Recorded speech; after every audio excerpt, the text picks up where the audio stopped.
Right, let's get some reaction on the NPA boss's announcement. We're joined by EFF General Secretary Godrich Gardee. Thank you so much for coming in to Good talk afternoon, to us this afternoon, and your viewers. Good to have you with us. We ran visuals earlier of Mmusi Maimane popping open a bottle of champagne at the news that Jacob Zuma was going to be prosecuted. Are you going to similarly be doing the same thing, or is that a little bit bourgeois for the EFF?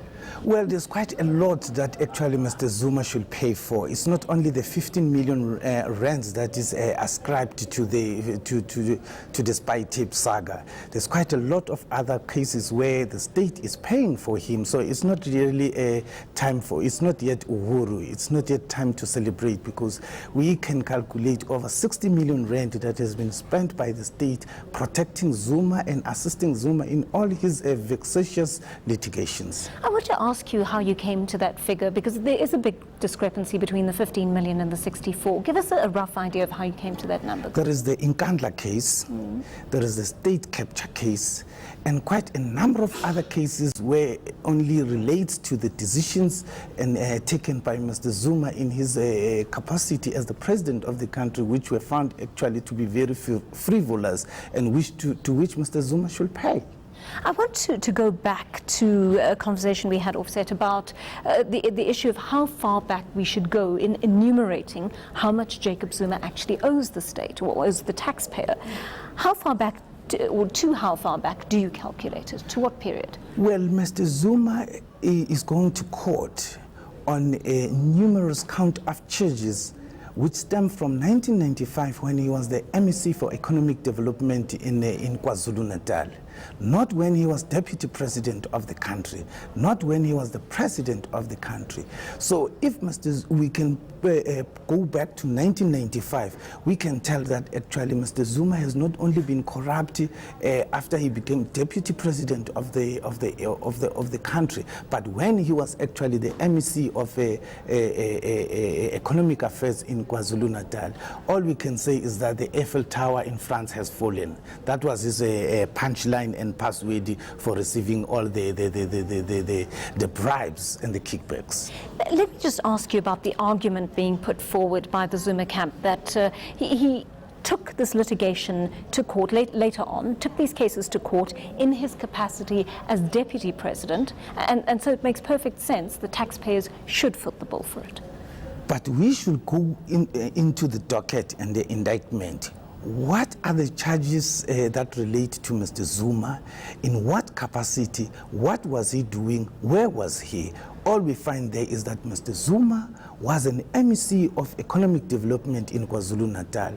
Mr. Zuma is also charged for failure to declare such benefits both to the legislature of KwaZulu-Natal, the Republic of South Africa Parliament in Cape Town, and even declaring such income to the South African Revenue Services. So it's not only about the arms deal and this and that. It also has got to do with failure to declare such benefits to Parliament right from the day one when he started receiving such benefits as an MEC of Economic Development in KwaZulu-Natal.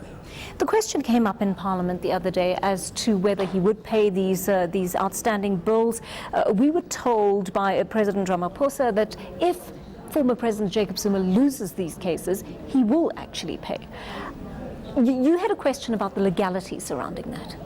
Well, we have to actually ask the President of the Republic, currently Mr. Cyril Ramaphosa, what are the bases in law where he can refer us to the extent that the state decided to foot the bill of Mr. Zuma?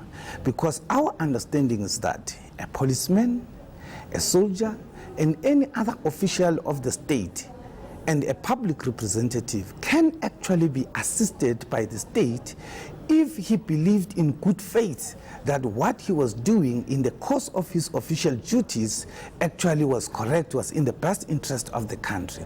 But in this particular instance, we are speaking about Mr. Zuma, whom we must foot the bill for failure to declare benefits to Parliament, for failure to declare benefits to SARS. that cannot be said to have been an oversight by him in the course of his official duties.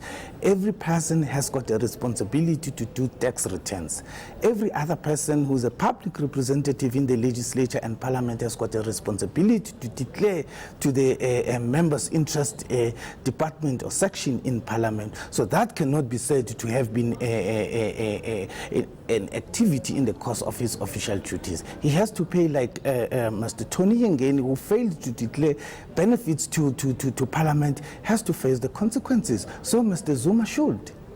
I want to ask you a last question about the charges that Mr. Zuma is facing. We've got 783 counts, 18 charges. Is it enough?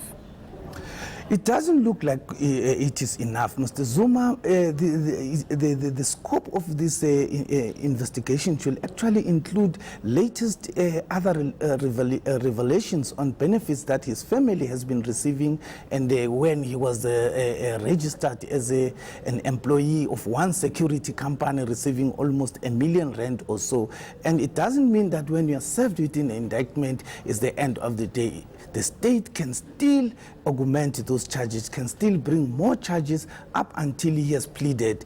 For as long as he has not pleaded, we should look forward to the addition of the charges. But in any way, we welcome the reinstatement of the charges against Mr. Zuma, though we still feel strongly that Mr. Shaun Abrahams should actually have stepped down as of yesterday, because he has shown an appetite not to charge Mr. Zuma. He had to be compelled by court, and accordingly, he is not fit and proper to still remain in that office. All right, thank you so much for your insight into that story. Good to have the EFF in the studio with us. That was the EFF General Secretary, Godrich Gardee.